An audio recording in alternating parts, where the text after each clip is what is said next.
अर्जुन और भूतिया जंगल।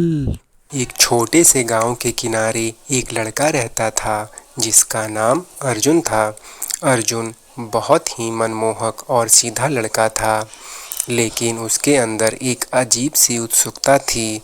उसे गांव के पास के जंगल में जाने का शौक था, जो लोगों के बीच एक भूतिया जगह के रूप में मशहूर था। लोग कहते थे कि जंगल में एक चिड़िया रहती है जो असल में एक शापित आत्मा है।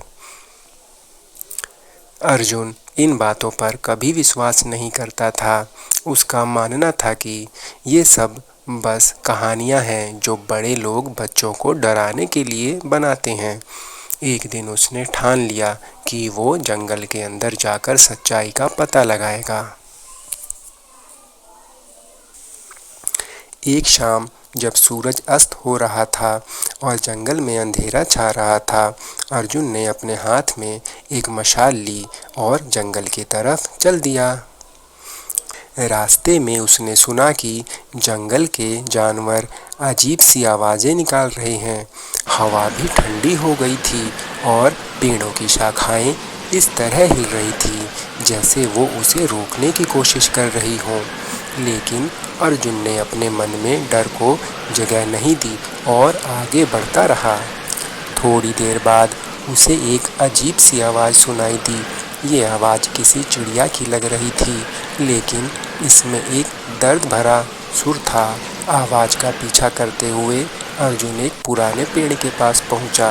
पेड़ बिल्कुल सूखा हुआ था, उसके सारे पत्ते सूखे हुए थे और जड़ों के आसपास मिट्टी का रंग लाल था। पेड़ के ऊपर एक पीली चिड़िया बैठी थी और उसकी आंखें एकदम लाल थी। चिड़िया अर्जुन को घूरना शुरू कर देती है। अर्जुन ने सोचा कि ये बस एक आम चिड़िया है, लेकिन जैसे ही उसने आगे कदम बढ़ाया, चिड़िया ने बोलना शुरू कर दिया। चिड़िया के मुंह से निकली आवाज़ एक इंसान के जैसी थी। अर्जुन, तुम यहाँ क्यों आए हो? क्या तुम्हें पता है कि तुमने क्या किया है?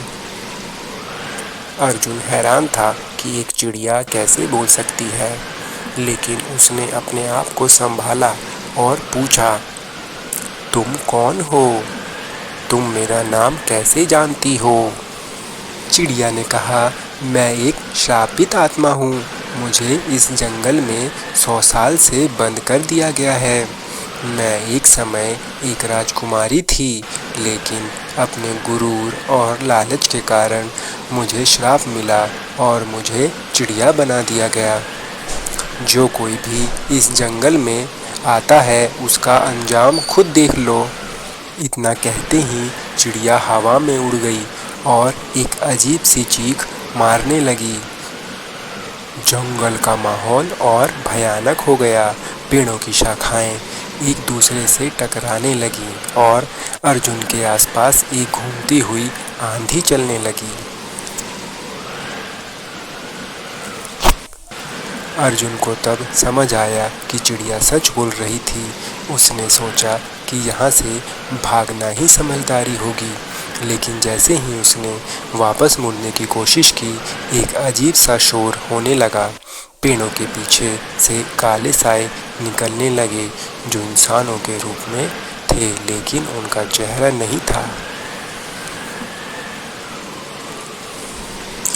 अर्जुन ने उनका सामना करने की कोशिश की, लेकिन जैसे ही उसने मशाल उठाई, वो साए और पास आने लगे।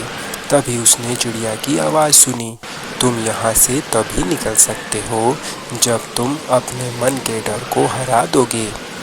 अगर डर गए तो तुम भी मेरी ही तरह यहाँ हमेशा के लिए फंस जाओगे।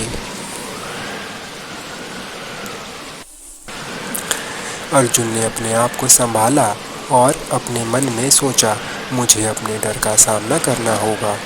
उसने आंखें बंद की और अपनी पूरी हिम्मत जोड़कर जोर से चीखा, मुझे तुम सबसे डर नहीं लगता। जैसे ही उसने ये कहा, वो साए धीरे धीरे गायब होने लगे और जंगल में एक अजीब सी शांति छा गई।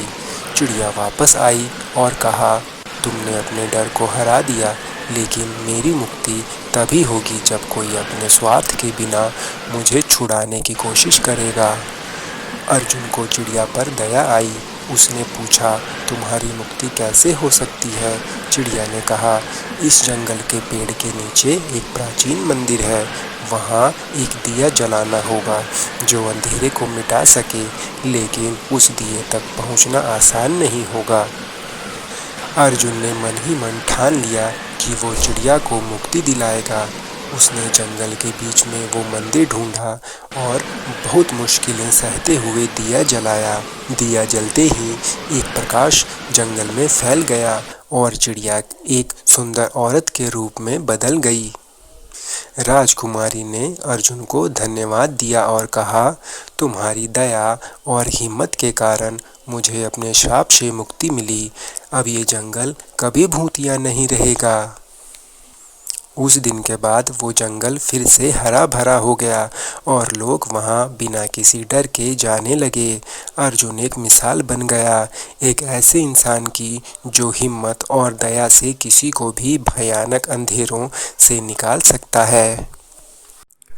बाय बाय, हमें सब्सक्राइब करना ना भूलें।